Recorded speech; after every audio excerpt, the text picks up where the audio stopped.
Fortaleza e na cidade de Calcaia, a pintura mediúnica. A gente entregou na entrada esse panfleto. Aqui atrás tem o endereço das 5 casas, os horários e os endereços. E a nossa vai ser na segunda-feira, vizinho de Menezes. É o médico Florencio, Antão, né? Ele vai fazer pinturas lá de tinta a óleo, de olhos vendados, olhos fechados. A gente incorpora pintores de outra nacionalidade. Durante a pintura, ele escuta músicas da nacionalidade desses pintores. E depois há um leilão desse material. E esse dinheiro da leilão é das casas envolvidas e a dele, que é na Bahia. Então, quem não recebeu esse panfleto, não viu na internet, na saída não me lembro não, porque eu já tenho aqui direto no meu vocês agendarem a pintura mediúnica no melhor endereço para você, dia, horário, né, também. Gente, ó, na terça-feira, né, hoje a nossa palestra é com o Milton Souza. O tema é o mundo é a face do Espiritismo. Mas na próxima terça, nossa palestra será o tema o Sermão da Montanha, com a Eugênia Campos. A Eugênia ela é trabalhadora da FEEC, da Casa da Sombra do SESC. No domingo, a nossa Starts com o Evangelho, nesse próximo domingo, vai ser o capítulo 3, a continuação do capítulo 3, Progressão dos Mundos. E quem vai fazer a mediação é Emílio. Emílio trabalha no bem e na Casa de Francisco. A gente tem lá na portaria, na secretaria, ali na recepção, temos uma inscrição no segundo seminário destinado a frequentadores que desejam se tornar trabalhadores da casa. Esse seminário, ele trabalha os princípios fundamentais da doutrina espírita, o regimento interno e o planejamento estratégico do bem. As pessoas que tiverem interesse, aquelas pessoas que sempre comparecem na terça, no domingo, tiverem interesse, pode se perguntar ali e fazer as inscrições com a Fabiana, com a Sueli, com a Tatiana, que as meninas fazem as inscrições possíveis.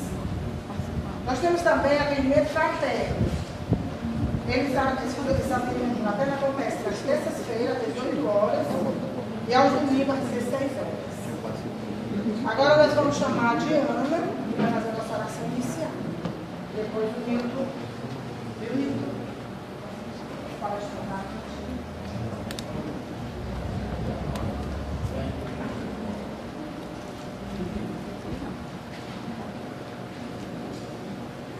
Boa noite. Sejamos todos bem-vindos, paz e bem.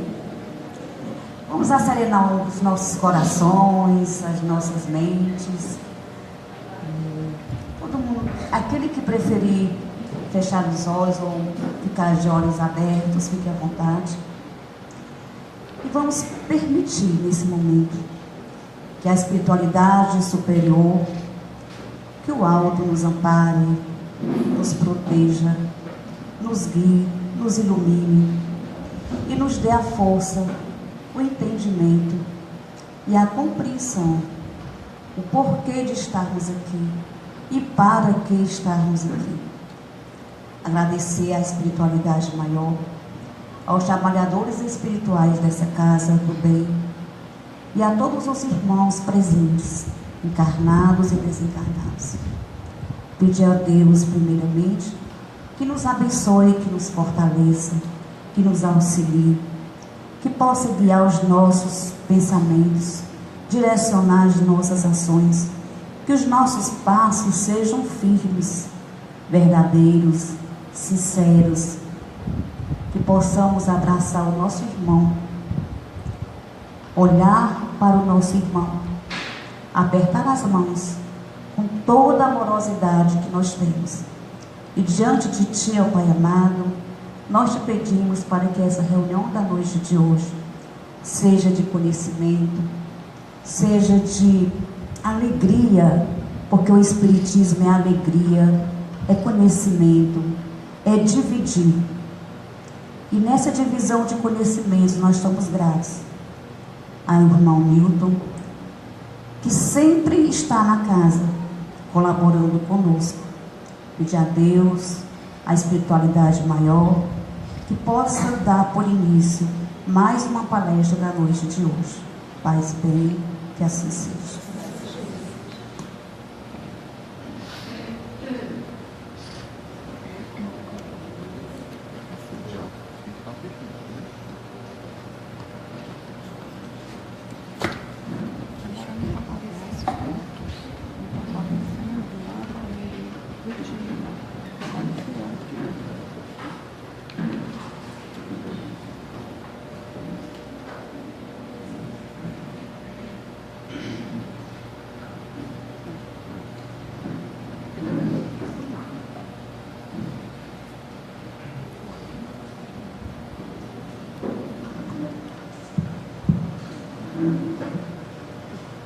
Minhas amigas, meus amigos, queridos irmãos, estudiosos da doutrina espírita, das filosofias e religiões de uma maneira em geral, é sempre bom poder estar aqui na casa de Bezerra de Menezes, sobretudo agora que a gente tem menos tempo e por isso nós não temos conseguido comparecer às primeiras terças de cada mês, como de costume, como era a nossa rotina.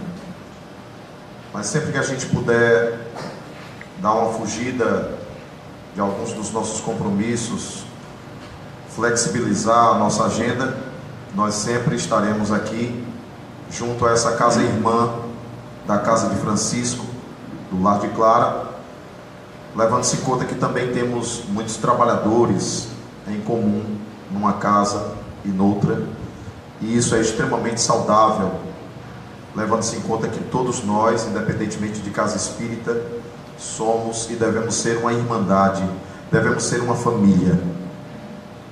O tema é extremamente curioso porque, na verdade, essa nomenclatura, eco, ela é trazida de dentro da teoria de Sigmund Freud.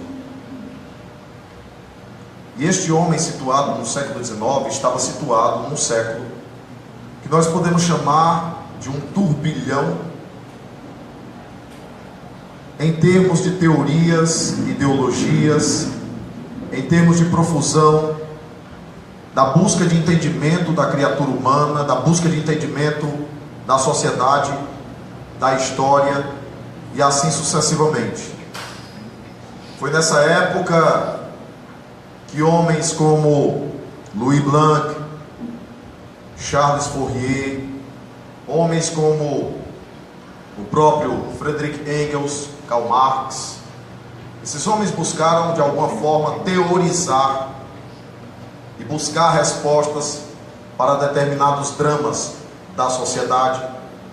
Foi nessa época também que um monge naturalista chamado Mendel começou a estabelecer estudos que inauguraram as bases fundamentais dos cálculos probabilísticos genéticos. Foi nessa época que homens como Friedrich Hatzel tentaram de alguma forma compreender o determinismo geográfico existente no planeta, situando de maneira bastante reducionista e materialista a condição de que quem estivesse acima da linha do Equador estaria fadado ao desenvolvimento e quem estivesse abaixo da linha do Equador estaria fadado ao subdesenvolvimento. Teoria essa que já foi bastante ultrapassada. O século XIX recebeu também o sopro de indivíduos que fizeram estudos na transição do século XVIII para o século XIX, no campo do liberalismo econômico e político, a fisiocracia de François de Quesnay, o liberalismo econômico clássico de Adam Smith, que sedimentou a alma do chamado capitalismo, numa época em que esse capitalismo passou a explorar a África, a Ásia e a Oceania, e esses homens que se diziam cristãos passaram a explorar e inferiorizar populações autóctones negras, africanas, populações asiáticas, de uma maneira extremamente abusiva, e conforme se depreende da fala do próprio Mahatma Gandhi,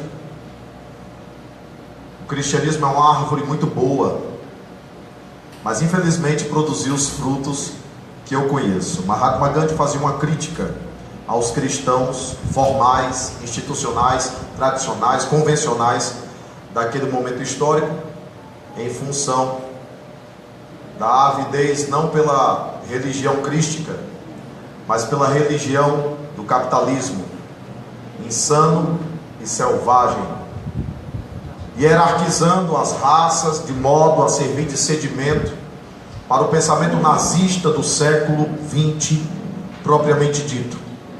O século XIX é tão rico que fez também surgir no campo da psicanálise e da psicologia a chamada psicologia transpessoal de Carl Gustav Jung, que se envolveu com o misticismo oriental e que desenvolveu a tese dos chamados arquétipos psicológicos. Diz Humberto de Campos, vou dizer de novo, diz Humberto de Campos que o Carl Gustav Jung falhou em sua tarefa, porque na verdade o arquétipo psicológico deveria ser a presunção, a cogitação dos chamados processos reencarnatórios. Sendo assim, a cristalização dos dramas psicológicos profundos, as nossas vivências e experiências do passado extracorpóreo, do passado de outras encarnações sucessivas que nós vivenciamos. De modo que Carl Gustav Jung estaria responsável por revelar os múltiplos eus que nós já ensaiamos, vivemos e encenamos no mundo da cortina densa da matéria.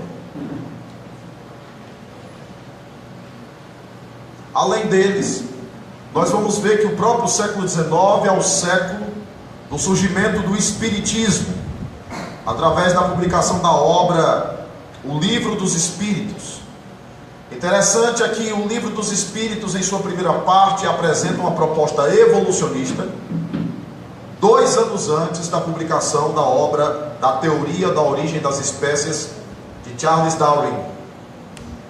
E Charles Darwin elaborou a tese de que os corpos humanos nada mais seriam do que o resultado de uma variação genética e de um elo dessa genética com os símios, de um elo até então ignorado e efetivamente perdido, e até o momento nunca encontrado, mas com vastas e inúmeras evidências de que nós temos sim parentela com esses indivíduos, os antropóides, sejam eles os ramapitecos, os australopitecos erectus, os australopitecos robustos, o homem de Neandertal, o homem de Cro-Magnon, o Homo faber, o Homo habilis, o Homo sapiens, e nós, os Homo sapiens sapiens, aqueles que desenvolvemos a consciência que sabemos,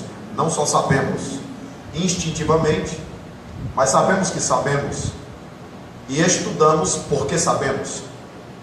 Então esse nível de inteligibilidade da compreensão sobre nós mesmos chega no século XIX com uma gama de pesquisadores, e que eu digo para vocês sem nenhum problema, por já ter ouvido de um espírito, não tem nenhum problema deles terem sido ateus, e digo até, talvez fosse extremamente necessário que no século XIX eles fossem ateus mesmos, porque se não o fossem, estariam viciados por tendenciosismo de natureza obscurantista, que poderia de alguma forma empanar as suas conclusões, digamos, mais ou menos límpidas a respeito da matéria, do estudo da matéria, do estudo do cérebro, do estudo do indivíduo. Para quem pensa que o ateísmo foi um grande mal no século XIX, ele foi extremamente importante.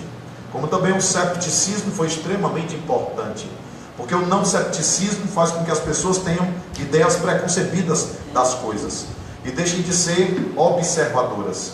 Porque para ser um pesquisador, para ser um cientista, é necessário ser um exímio observador e um frio observador, destituído naquele momento do anteparo das emoções e das paixões, ou dessas ideias preconcebidas que enceguecem as conclusões límpidas que esses indivíduos possam vir a ter. Eu me recordo de Amélie Baudet ao lado de Allan Kardec, quando eles se aproximavam da casa da senhorita Plena Emerson, quando ela falou: eu sinto uma emoção muito grande ao me aproximar desta sessão que nós vamos ter com esta senhora, que o senhor Partier falou para a gente. E ele disse para ela: não deixe isso acontecer, Amélie, porque a emoção dificulta a análise dos fatos. O século XIX é o século dos fatos, mas ao mesmo tempo é um século preocupante, porque é um século de bifurcação. Porque este homem ou negou crer, porque não queria só crer, queria saber por que crer, e tinha o direito de saber por que crer, mas não havia explicações da crença.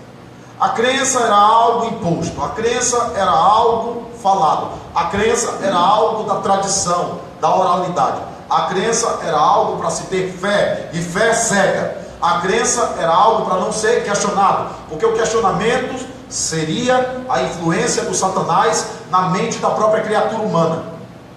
A crença era para ser simplesmente aceita, e quem não aceitasse, fé não tinha, e não tendo fé, já estava condenado ao fogo do inferno. Em palavras simples e diretas, é exatamente isso. E não estamos aqui de maneira alguma fazendo críticas corrosivas a quem quer que seja, até porque, se somos reencarnacionistas, estamos falando de nós mesmos, reencarnados naquela época, obscurantistas também, cheios de crendices e superstições também naquele mesmo momento histórico. Então esse homem, não encontrando explicações para inteligibilizar o universo, para a suposta criação de Deus, esse homem passou a dizer: pois eu não creio. E esse homem passou a duvidar.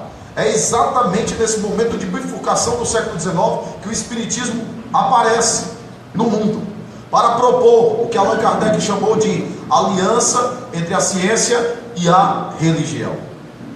Espiritismo não é assunto para religiosos. Espiritismo não é assunto só para filósofos. E espiritismo não é assunto só para cientistas. Nem tão poucos cientistas têm alçada o suficiente para falar de espiritismo. Nem os filósofos têm competência o suficiente para discutir espiritismo. Nem os religiosos têm cacife o suficiente para tratar do espiritismo. Tudo cabe dentro da doutrina espírita. Porque se ela é uma doutrina propositiva e não impositiva, se ela é uma doutrina que se presta a não ser dogmática no sentido religioso, pode ter dogmas no sentido do postulado filosófico, como o dogma da reencarnação, colocado em pauta por Erasto no Evangelho segundo o Espiritismo. Se assim o é, o Espiritismo sendo propositivo, ele suporta o diálogo, ele suporta a dialética, ele suporta a discordância, ele suporta o ataque, o assinte, ele suporta, de alguma forma, o debate. Porque Allan Kardec compreendia que fé verdadeira era aquela capaz de encarar a razão face a face em todas as épocas da humanidade. A fé que é incapaz de dialogar com a razão não é a fé verdadeira, é cegueira, é fanatismo. E só há de produzir o que o fanatismo produz: a cegueira das ações, que levam à morte, que levam às guerras, que levam ao preconceito, que levam às barreiras, que levam ao levantar de muralhas entre as pessoas, entre os indivíduos, que elegem os seus partidos filosóficos, religiosos, suas facções específicas. O Espiritismo é universalista.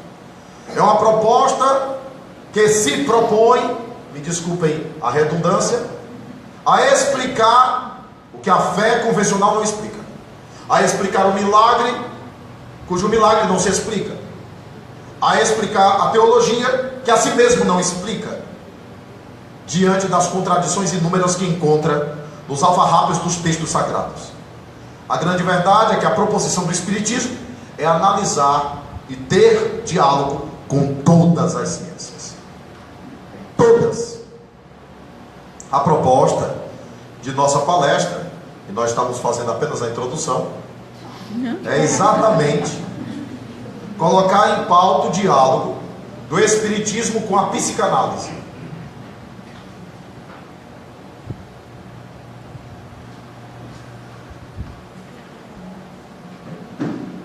Existe um livro do Jorge Resini, eu estava pescando, por isso essa palavra. Existe um livro do Jorge Resini, de capa assim, uma malhadinha, ensolarada, chamado Espiritismo e Psicologia. É um livro muito bom, que eu indico para vocês. Espiritismo e Psicologia. E essa obra, ela propõe esse diálogo.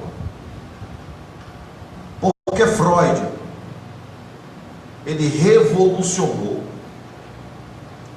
a medicina. Não existia a psicanálise, nem existia a psicologia. O que existia era a medicina. E quando o doutor Brouwer começou a estudar o caso de uma mulher taxada de histérica, a senhora Ana O, na verdade, seu pseudônimo, é o caso mais clássico que inaugura a psicanálise. Na verdade, o nome verdadeiro dela era Berta, de origem judia, inclusive. Dr. Brouwer também era de origem judaica e ajudou muitas vezes financeiramente o próprio Freud, que passava por muitas dificuldades nesse sentido. Eles juntos chegaram à conclusão de que existe um lugar dentro da psique ou da psique em que a pessoa recalca, fixa, esconde, ignora, esquece, como mecanismo de sobrevivência mental, mecanismo de alguma sanidade ou equilíbrio, como instrumento para que a mente possa suportar conviver com a realidade. E se, de acordo com a influência de homens como Jean-Pierre Martin, a hipnose poderia ser utilizada para tratar dos casos de histeria, a hipnose seria uma espécie de instrumento para fazer o indivíduo lembrar. Mas a metodologia hipnótica, que já tinha sido testada por inúmeros magnetizadores do passado, isso está no livro Tratado de Metapsíquica do Dr. Hernani Guimarães Andrade, quando o Dr. Hernani Guimarães Andrade fala a respeito do surgimento da metapsíquica, que pode ser chamada de pai e mãe da parapsicologia norte-americana de Joseph Banks Heine e Louise Heine, e pode também ser chamada de psicotrônica russa. O fato é que homens como Marquês de Pesseguirra, homens como Cesare Lombroso, chegaram a utilizar da hipnose. E terapeutas como Albert de Rochat também chegaram a utilizar-se da hipnose para entender a mente criminosa,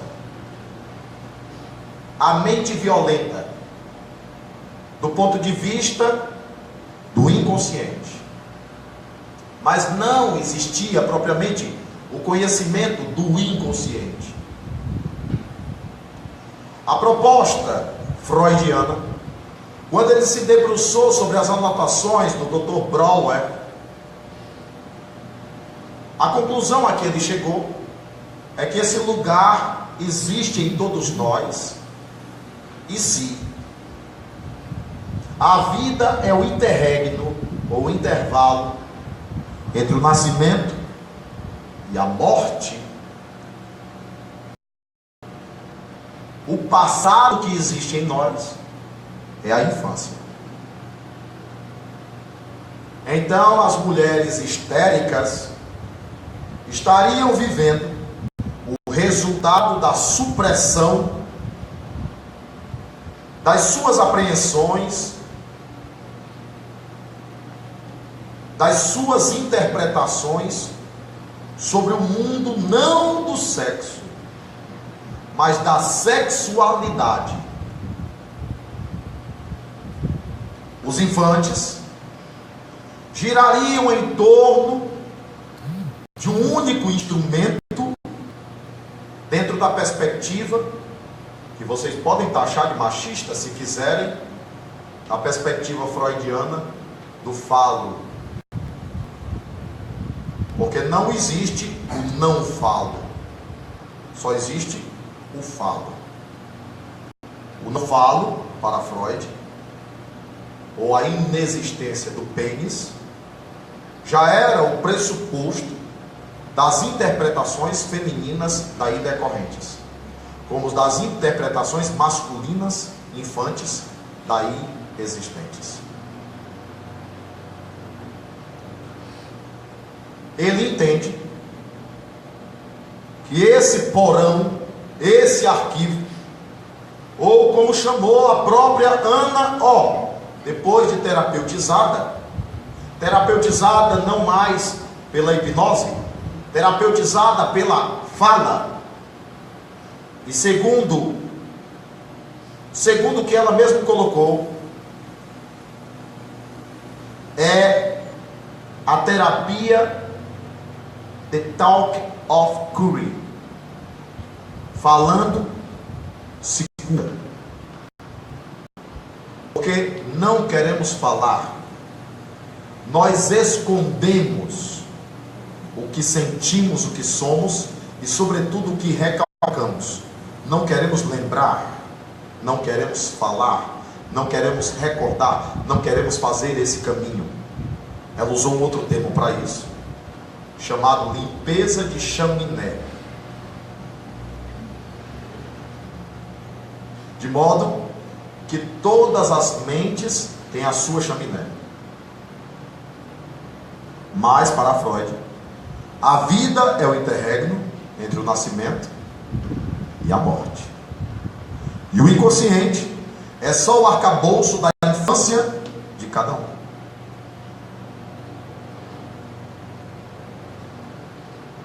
A escuta infantil, em face da mentalidade infantil, não consegue apreender, não consegue assimilar a realidade do mundo de acordo com o que a maturidade nos permite. O que exigiria de todo pai e toda mãe um exercício, um esforço descomunal de adequação da linguagem, do olhar, da expressão para o diálogo com a infância. Um desafio que se apresenta a todos nós, não só psicológico, mas pedagógico. E no campo de nossas evangelizações infantis ou educações espíritas, exigiria, simbolicamente falando ou metaforicamente falando, um exercício gestual, digo, mental, que os índios praticam com seus pequenos. Eles se acocoram para ficarem do tamanho dos pequenos. A linguagem precisaria se acocorar para que houvesse a plena e total sintonia com essa mente infantil, a fim de que esse inconsciente pudesse vir a ser saudável.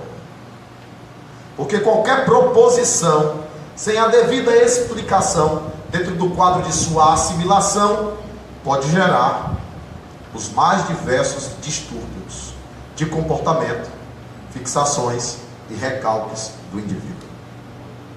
Reduziram a obra de Freud a uma obra associada exclusivamente à libido, e não tinha nada a ver com isso. O homem era tão avançado que, quando foi questionado a respeito, na época o termo é esse, a respeito da homossexualidade, pessoas apontando como distúrbio, desvio e transtorno mental, ele disse: não é distúrbio, nem é desvio, nem é transtorno mental. É a modulação invertida da afetividade, que poderia estar concentrada na figura paterna ou figura materna. Aspeiem, porque figura paterna pode ser a mãe, e figura materna pode ser o pai. Não tem nada a ver especificamente com a configuração física de imagem. O problema é esse interregno. Ele descobriu então que essa psique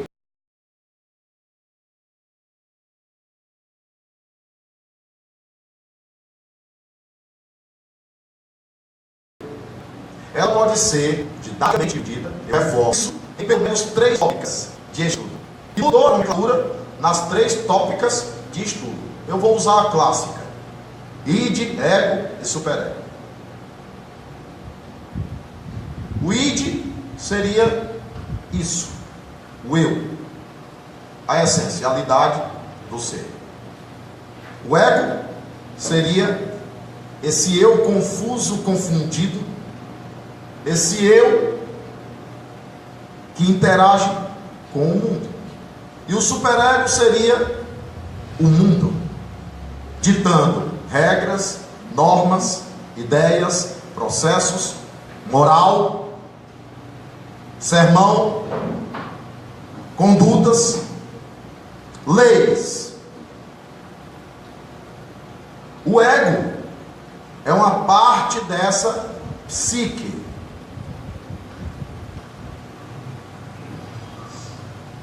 E o ego seria o responsável pelas interpretações para depositar no inconsciente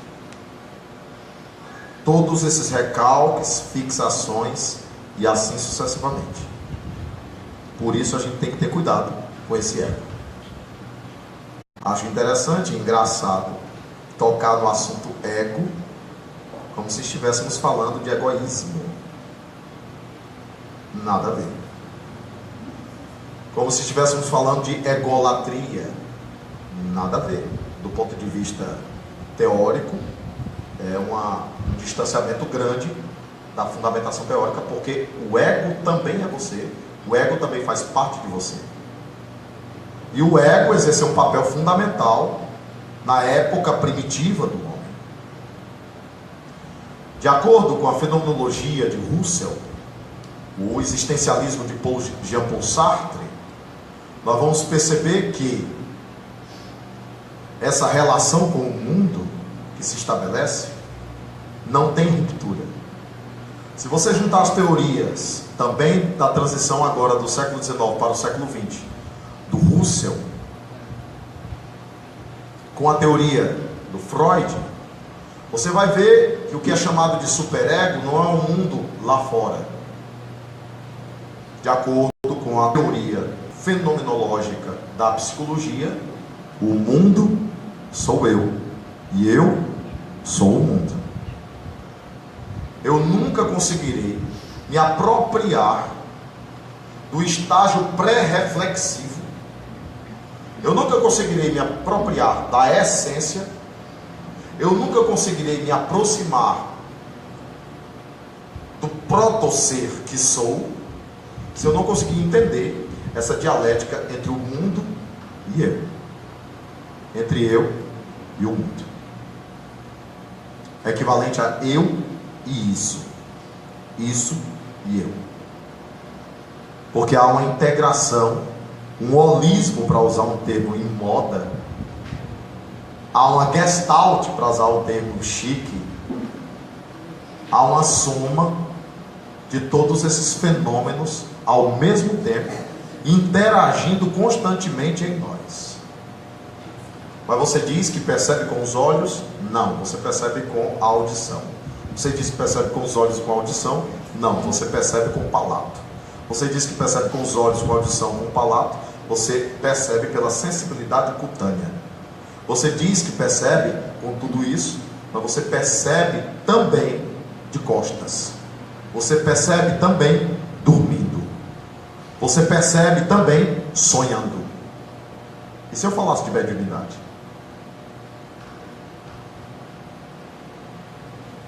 Será que deu para imaginar porque que esses homens vieram nessa época? E o Espiritismo veio nessa época? Porque sem esses homens, nós não entendemos o Espiritismo. E sem o Espiritismo, a teoria desses homens finda no limite que eles mesmos estabeleceram, a morte. Perceberam o tamanho do Espiritismo diante de tudo isso? Mas eu não vou entrar em Espiritismo ainda não. Estou apenas fazendo algumas correlações e provocações.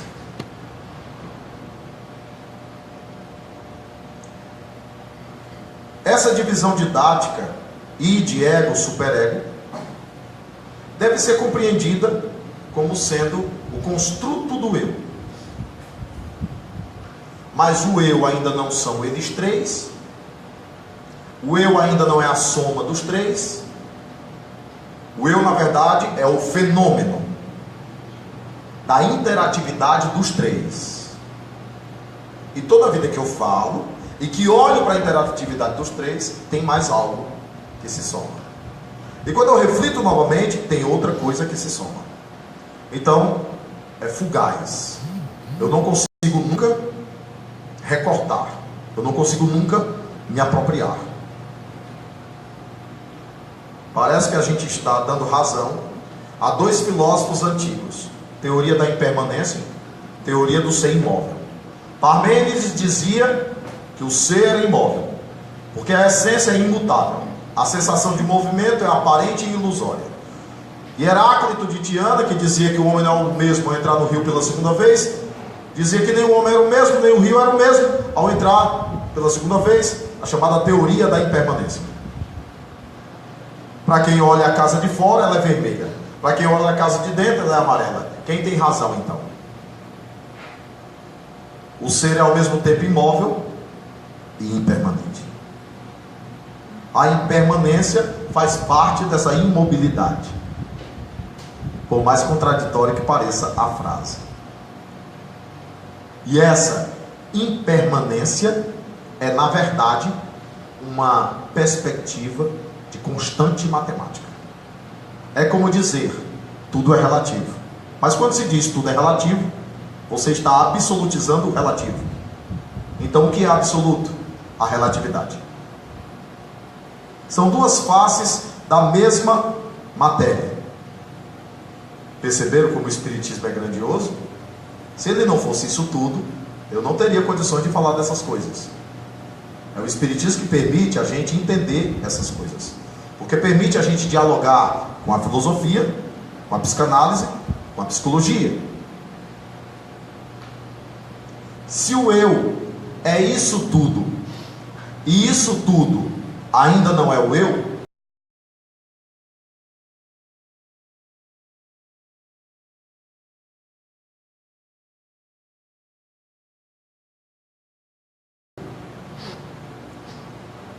então o outro passou a existir para nós. O outro só passou a existir para nós a partir do processo de relação. absurdo alguém querer se isolar. O ser humano que se isola é doente. Ele é doente psicologicamente. Ele é doente sociologicamente. Porque o isolamento não permite produzir o autoconhecimento. O isolamento não permite a dialética da relação, que permite o contraste do outro para que eu me perceba. Eu só tenho alguma pista do que sou quando eu olho para você, quando eu converso com você, quando eu discordo de você, quando você se veste diferente de mim, quando você sente diferente de mim, e assim sucessivamente.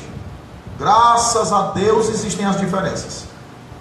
Para quem queira padronizar o mundo, de tantas teorias e ideologias contemporâneas que tentam revivecer pseudo-sabiamente o velho nazismo, que tentava padronizar tudo e todos. Toda teoria padronizadora é perigosíssima. Toda teoria reducionista, no sentido de dizer somos isso, é perigosa. Porque o ser humano é o objeto mais complexo de estudo e de análise. Sobretudo porque quem o analisará é um outro ser humano, ou ele próprio. Como é difícil tocar esse espectro. Colocar aqui do lado id, ego e superego, pois vamos colocar aqui do outro uma outra análise. Cabe tanta coisa no Espiritismo que eu fico livre, leve, solto para citar qualquer autor. Jiddu Krishnamurti. Jiddu Krishnamurti, em nosso século XX, deixou uma série de palestras muito interessantes a respeito da relação do homem com a verdade, com o que se pressupõe ser a verdade ou o que se pressupõe ser a realidade. Diz Jiddu Krishnamurti que o ato de pensar produz uma entidade. Enquanto o raciocínio flui na nossa cabeça, e se somos homo sapiens sapiens, temos pensamento contínuo, alguém experimente parar de pensar? Querem fazer o teste agora? O fluxo do pensamento constante acaba produzindo um construto interior do que penso que sou. O fluxo dos sentimentos, de igual modo, cria uma entidade que é um eu que penso que sou e que passa a determinar como sou. De tanto pensar, de tanto julgar, de tanto analisar, de tanto raciocinar, ficamos presos ao mecanismo, como se de tanto viver o ritmo da máquina, nós vivêssemos o ritmo da máquina e não o ritmo de nossa natureza. A máquina é essa estrutura de pensamento que Jiddu Krishnamurti chamou de entidade. Então a entidade nos comanda. Jiddu Krishnamurti tinha dito isso na transição do primeiro quartel do século XX para o último quartel do século XX. E o interessante é que existe um campo da ciência na atualidade, especialmente da medicina, chamada neuroplastia.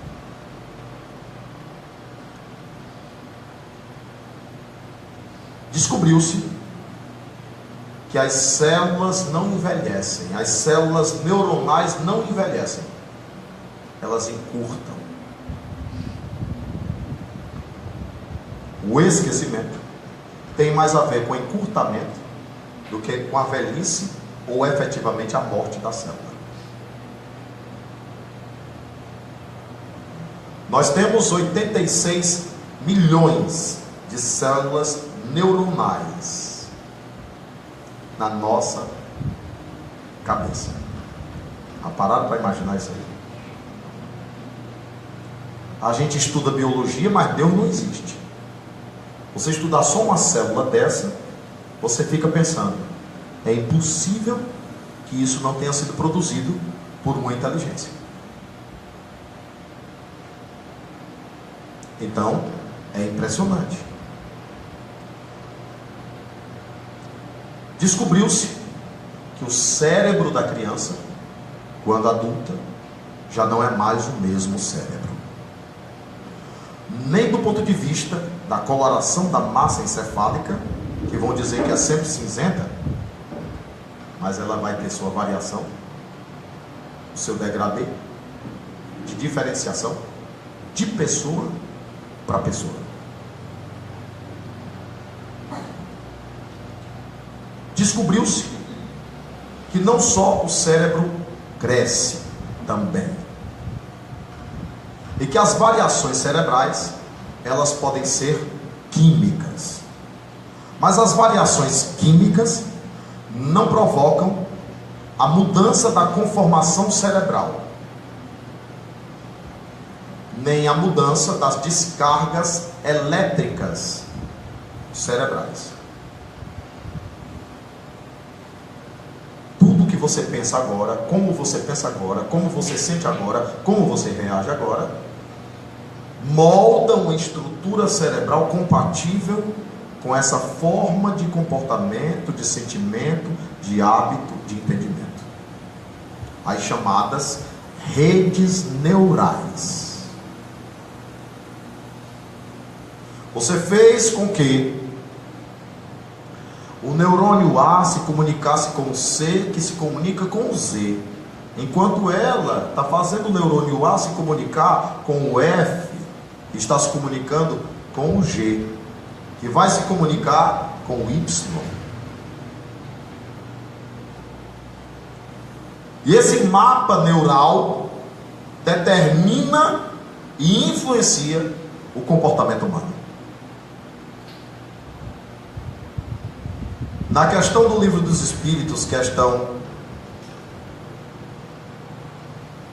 639, de 505 a 639, nós temos uma análise dos espíritos a respeito do ser do corpo. Estranho. As respostas são extremamente estranhas. Sabe por quê? Porque eles falam que o corpo também é um ser. Ele não é sozinho.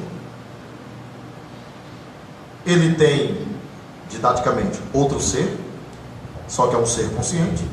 E ele é um ser animado por essa consciência.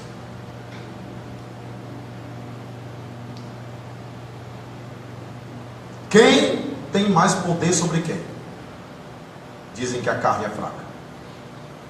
Mas quem começou o jogo? Quem criou o mapa neural? Que reações desencadearam as explosões neuronais? Toda essa eletricidade conjugada. Quem fez essa fiação? Esse cabeamento do mapa neuronal?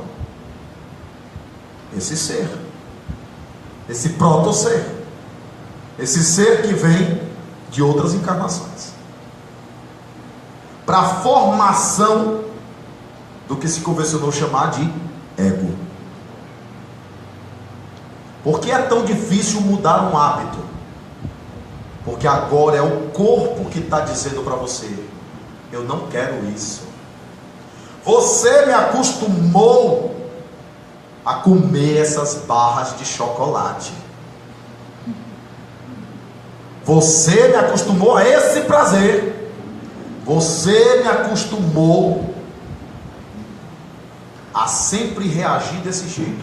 Como é que você está querendo agora mudar o jogo?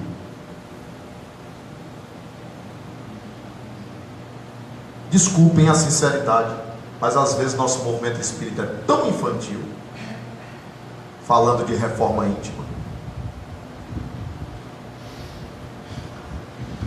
E aí, quando se depara com a pouca propriedade de entendimento da doutrina para propor a reforma íntima, aí sai caçando moda.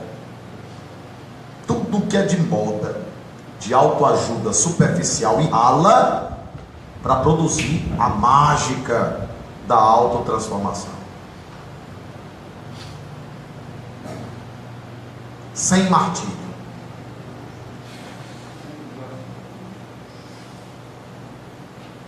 Sem martírio, você acabou de criar um mapa neural, ele está aí prontinho, você quer mudar, mas o mapa neural diz, não, eu sempre me comuniquei, esses neurônios aqui é que sempre se comunicaram. Para mudar isso, como é que muda?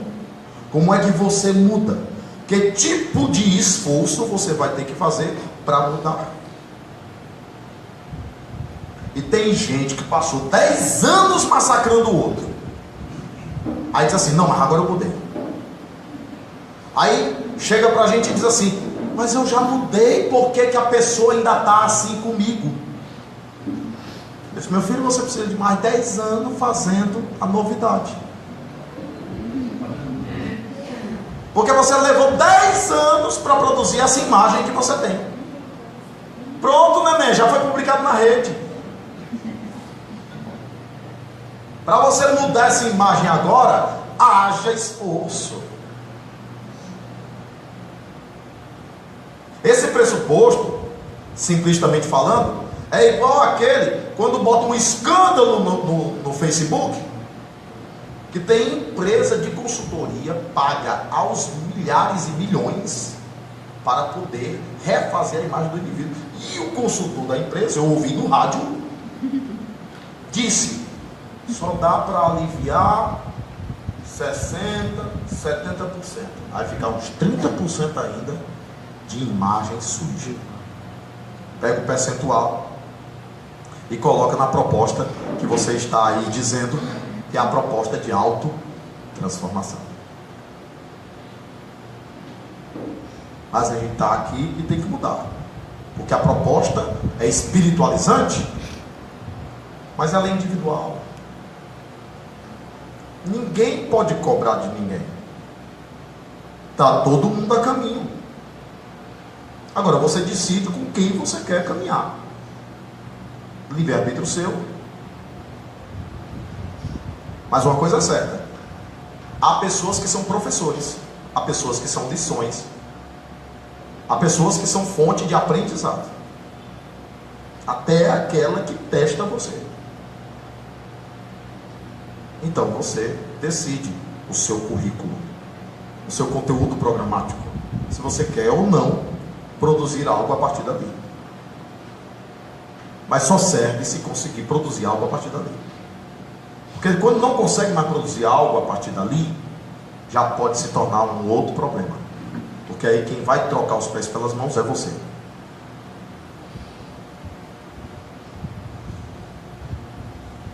O problema de Freud é que ele teve que falar de mente. Essa palavra não é mais nem usada. Mas a palavra mente é interessante usar entre nós, já que é a palavra original. E mesmo que eu usasse a palavra psique ou psique, é tão entidade, é tão fugidia, é tão pouco concreta quanto a palavra espírito.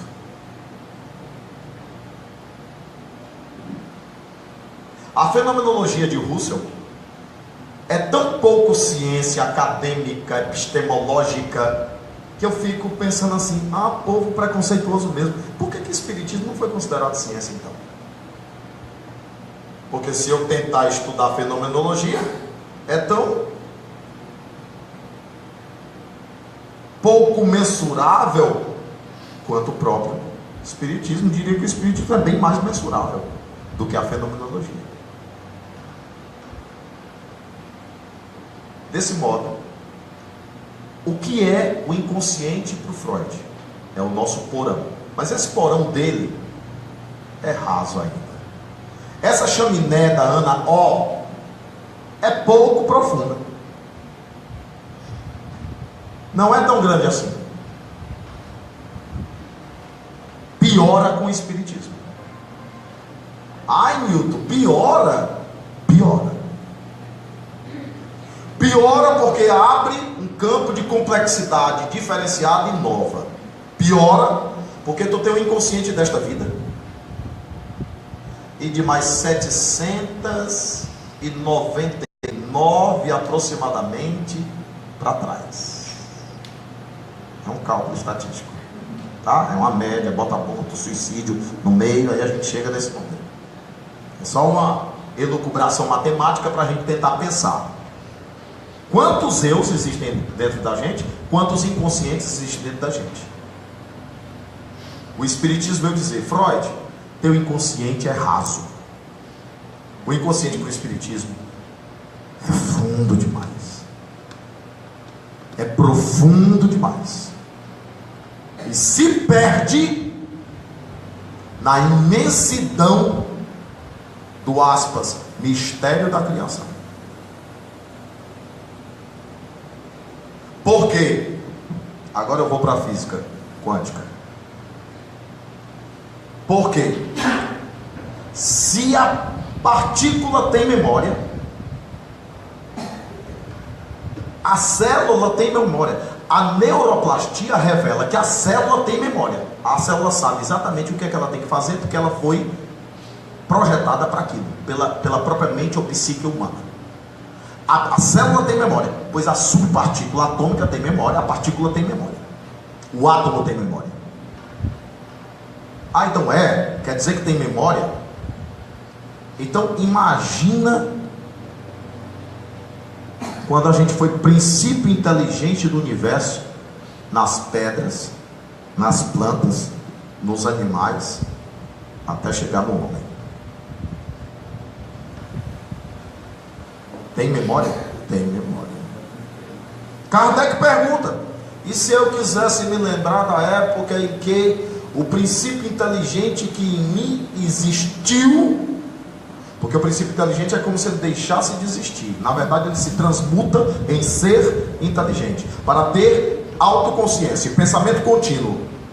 Porque o animal não tem pensamento contínuo. Ele perguntou: e se eu quisesse lembrar da época que foi possível animar animais, animar corpos de animais? Os espíritos superiores assim: para quê? Qual seria o sentido efetivo disso?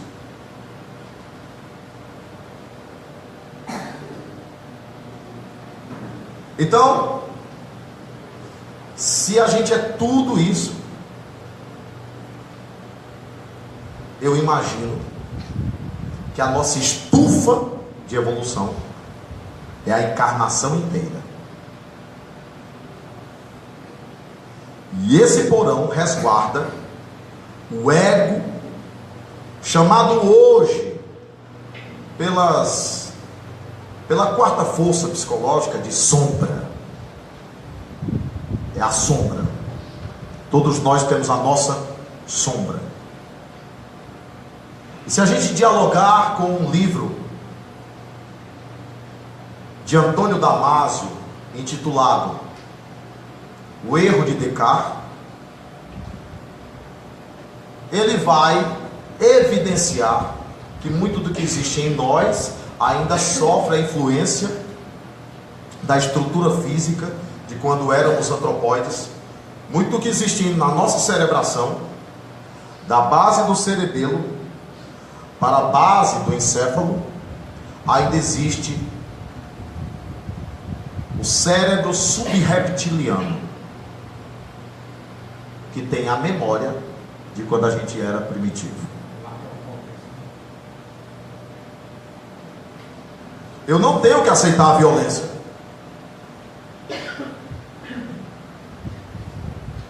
Mas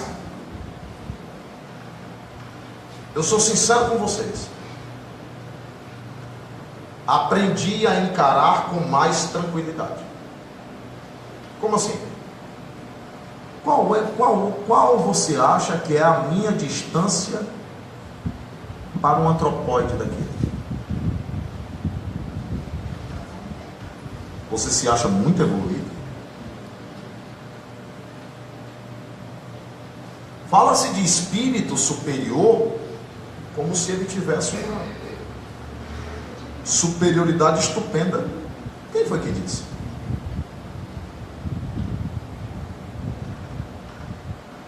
Se esses seres orbitam se comunicando conosco, eles não têm esse grau todo, não.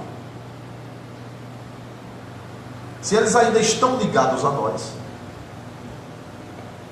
se nós somos, parafraseando a ideia, células neuronais desse universo de Deus, que precisa se comunicar para poder existir, então a pergunta é: somos tão diferentes assim? Evoluímos tanto assim? Eu tenho inveja de palestrante que fala de evolução. Porque evolução, depois de tudo isso que eu andei folheando, estudando de Allan Kardec, a evolução de uma encarnação é menos que o fiapo de uma folha. E ainda tem quem chega lá do outro lado e não evoluiu. E a gente fala da encarnação como se a gente fosse dar o quê? Um salto evolutivo. Que palavra fugidia a palavra evolução.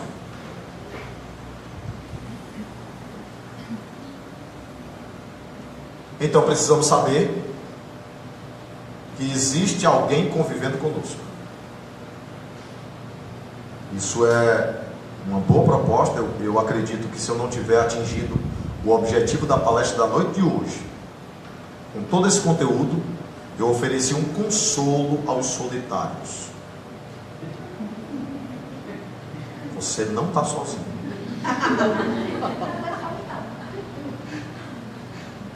Porque, meu amigo, eu vou te dizer, mesmo sozinho, tem alguém aí.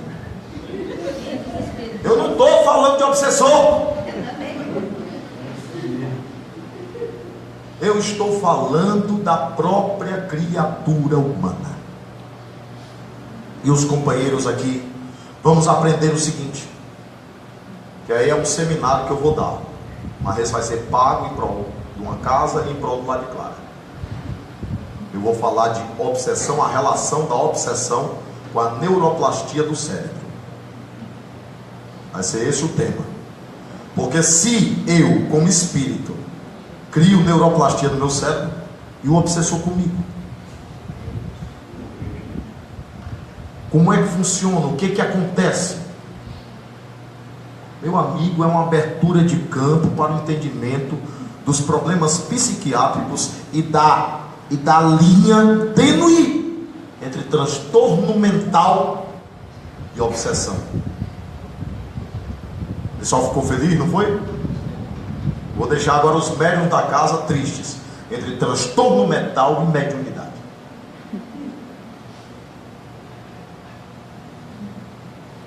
Que o médium é meio doido.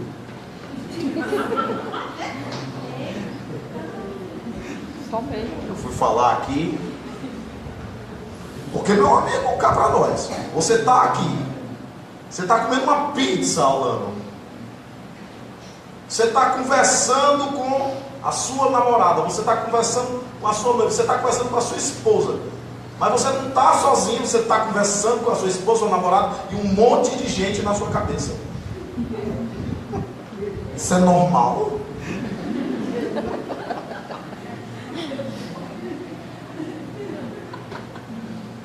É realmente assim, ó, pertinho do psiquiátrico já.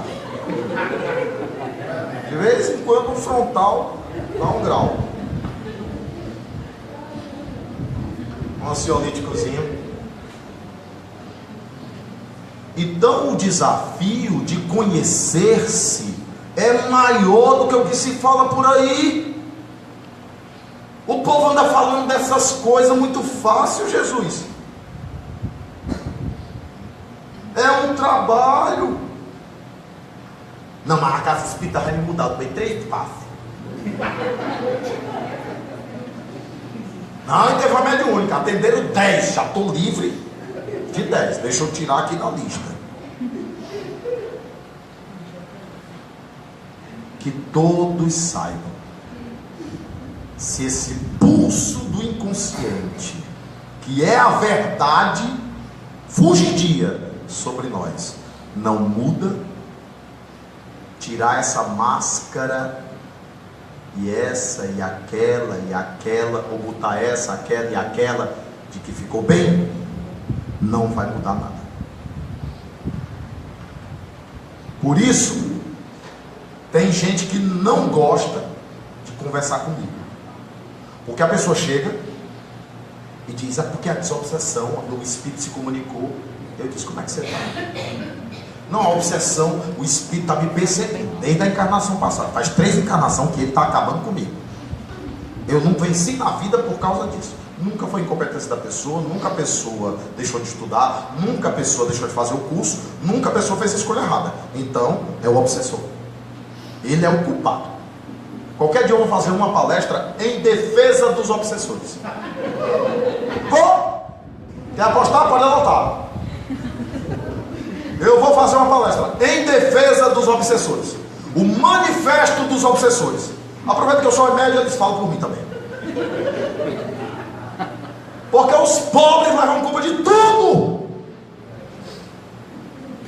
Virou um processo neurótico, psicótico, esquizoide,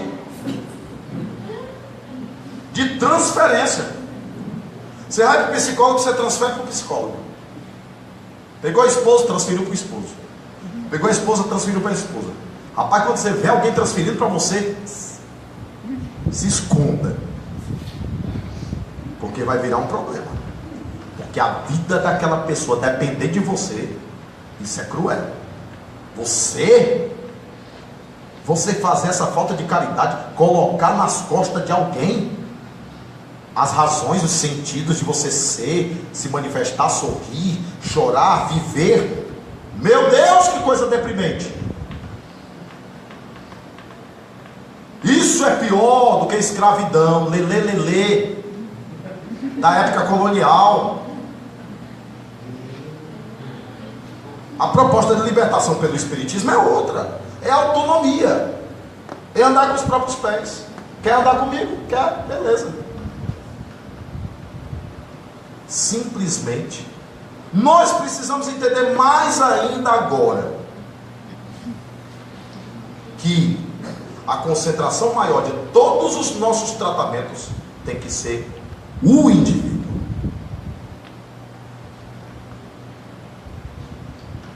Desobsessão, passe, água fluidificada, modismos por aí,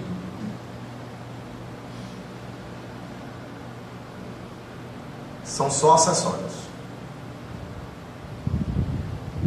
Porque a tua verdade é esse pulso inconsciente, é essa coisa recalcada, escondida de todo mundo, que até quando tu vai para o terapeuta, tu nunca fala, tu se sabota, tu faz arrudeio, mas tu não diz, porque dói entrar em contato com aquilo ali, porque é preciso muita coragem para sofrer de novo aquilo ali, tocar de perto aquilo ali. Pois é esse pulso energético primordial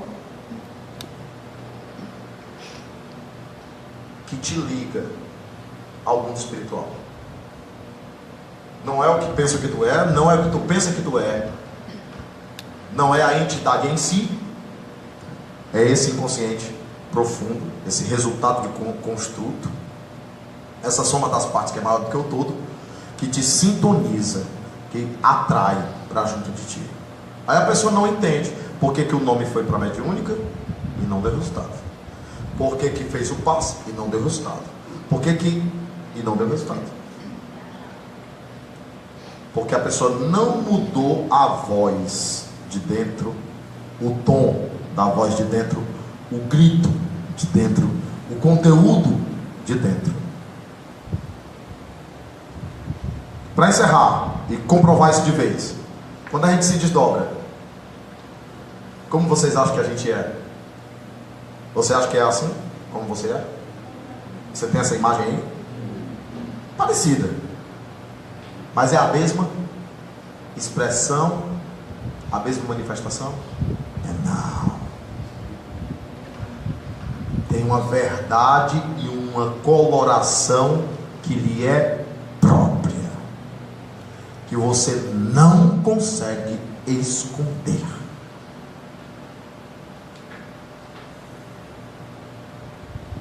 Bendito o corpo físico.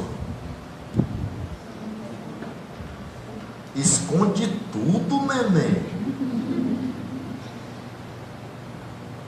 O perispírito ainda esconde, é matéria também, né? Dá uma escondidinha.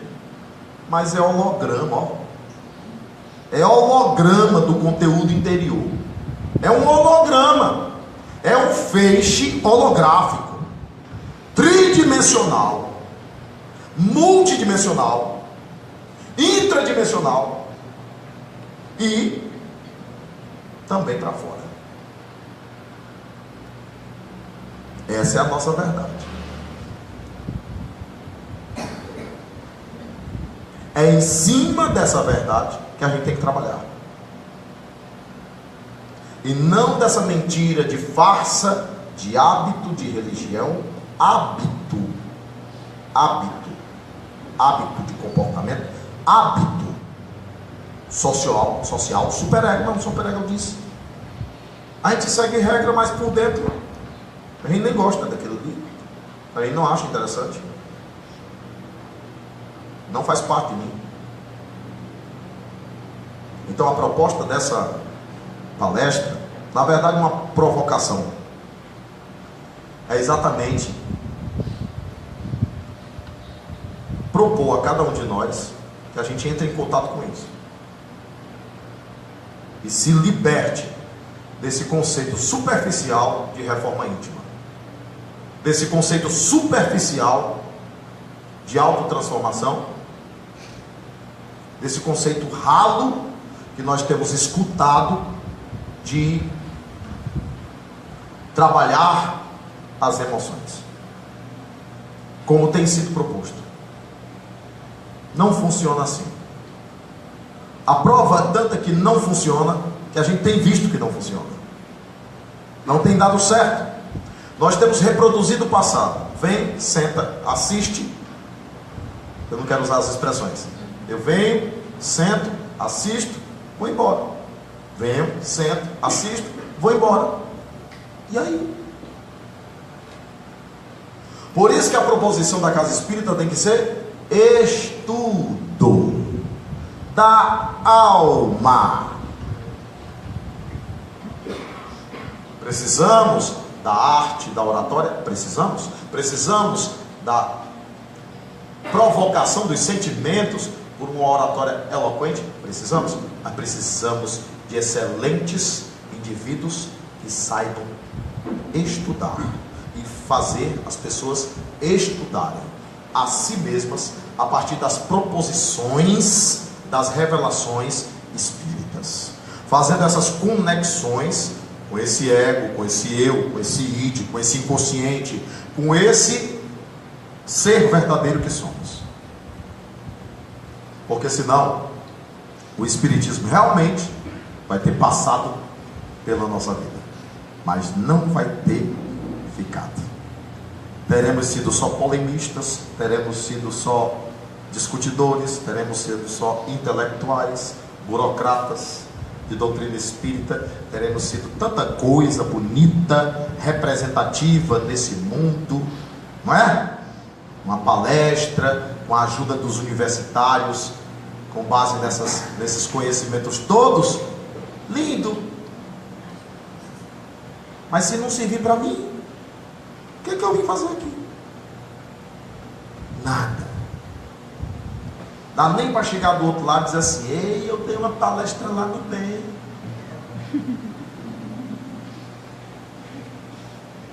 Porque a gente quer fazer negócio com Deus, não é não? A gente quer negociar com o homem. Eu fiz isso, eu fiz aquilo. E a fatura é vermelha.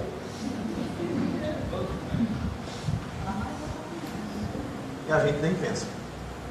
Mas até isso a gente tem que pensar, a fatura vermelha. Porque tem gente que fica, não, meu carro. A pessoa chega e já anda assim, ó.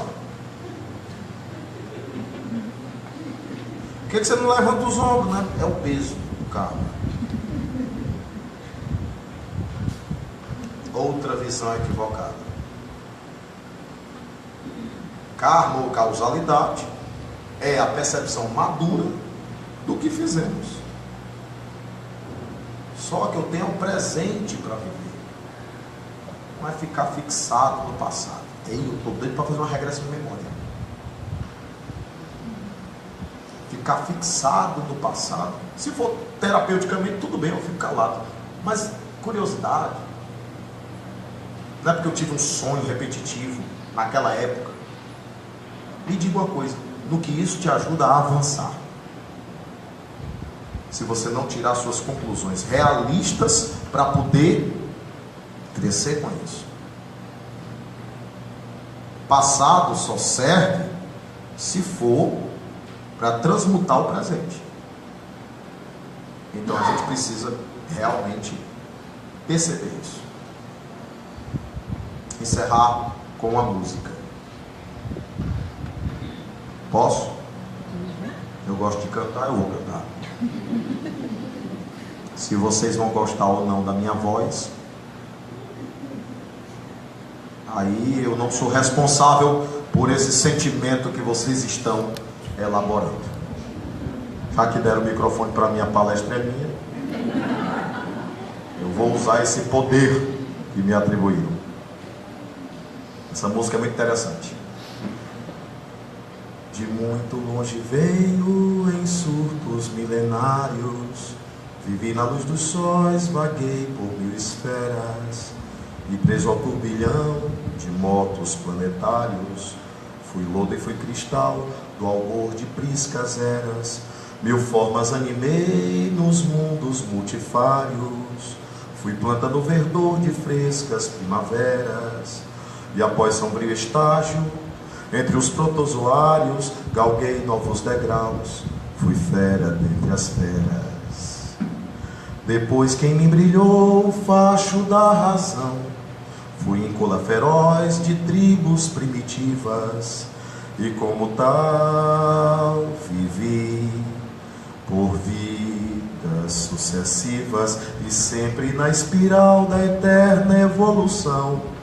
Um dia alcançarei em planos bem diversos a glória de ser luz na luz dos universos, a glória de ser luz na luz dos universos. Muita paz.